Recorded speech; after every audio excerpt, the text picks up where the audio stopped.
What's up guys? Welcome back sa aking YouTube channel. So, pag-usapan natin guys ngayon itong circulating commemorative coin na piso para sa ika-4 na lang taon ng Antipolo.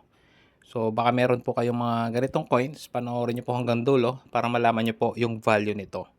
So, itong coin na to guys is circulating commemorative coin. Ibig sabihin po, nag-circulate po siya sa public. Ayan. Tapos, ito po yung ibang details niya. At itong coin na to guys is made of copper nickel. Wala po itong halong silver or any precious metal.